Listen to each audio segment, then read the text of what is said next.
नमस्कार साथियों। आज हम मध्य प्रदेश में जिलेवार सीरीज में भिंड जिले पर चर्चा करेंगे, जिसमें उसकी सामाजिक, आर्थिक, ऐतिहासिक व सांस्कृतिक विशेषताओं के बारे में बताएंगे। तो आप जानते होंगे कि हमारे मध्य प्रदेश में 10 संभाग और 55 जिले हैं, जिसमें चंबल संभाग में भिंड जिला आता है तथा भिंड जिले की जो सीमा है वो मुरैना, ग्वालियर और दतिया जिले से लगती है। याद रखना, भिंड जिले की सीमा मुरैना, ग्वालियर और दतिया जिले से लगती है। वहीं यह भौगोलिक रूप से बीहड़ और उपजाऊ भूमि है तथा घने वन पाए जाते हैं। इसे बागियों का गढ़ भी कहा जाता है भिंड जिले को। ठीक है, इसकी सबसे पहले ऐतिहासिक विशेषताओं पर चर्चा करते हैं। तो भिंड ऋषि, जो भिंड ऋषि थे या भिंडी ऋषि भी बोलते हैं, इनके नाम पर इनका जो जिला है उसका नाम भिंड पड़ा। वहीं प्राचीन काल में यहाँ शिशुपाल का शासन था। तो शिशुपाल का शासन था, ये चेदी वंश का शासक था। चेदी वंश आप जानते होंगे, ये प्रमुख एक महाजनपद है चेदी वंश, तथा इसकी राजधानी सूक्तिमती थी। ये बुंदेलखंड के आसपास का क्षेत्र था। भिंड जिले के प्रसिद्ध किले गोहद और अटेर हैं। तो याद करना, गोहद और अटेर भिंड के प्रसिद्ध किले हैं।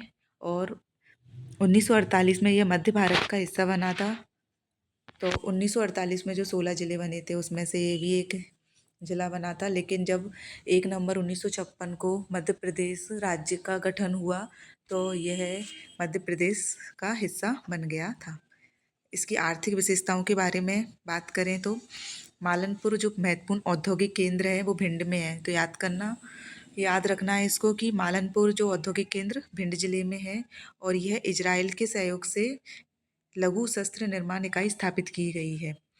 तो एक मालनपुर औद्योगिक क्षेत्र और मालनपुर में ही इजराइल के सहयोग से एक लघु शस्त्र निर्माण इकाई बनाई जा रही है। ठीक है, इजराइल के सहयोग से, याद रखना।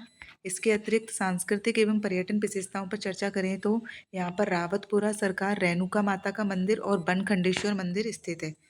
तो बनखंडेश्वर बहुत प्रसिद्ध मंदिर है, याद रखना। ऐसे ही रेणुका माता का मंदिर और रावतपुरा सरकार है। और यहाँ एक दंदरउआ हनुमान जी है, जिन्हें डॉक्टर हनुमान जी भी कहा जाता है। तो ऐसे हनुमान जी जिन्हें डॉक्टर क्यों हनुमान जी कहा जाता है, वो है दंदरउआ सरकार भी बोलते हैं इन्हें, दंदरउआ हनुमान मंदिर।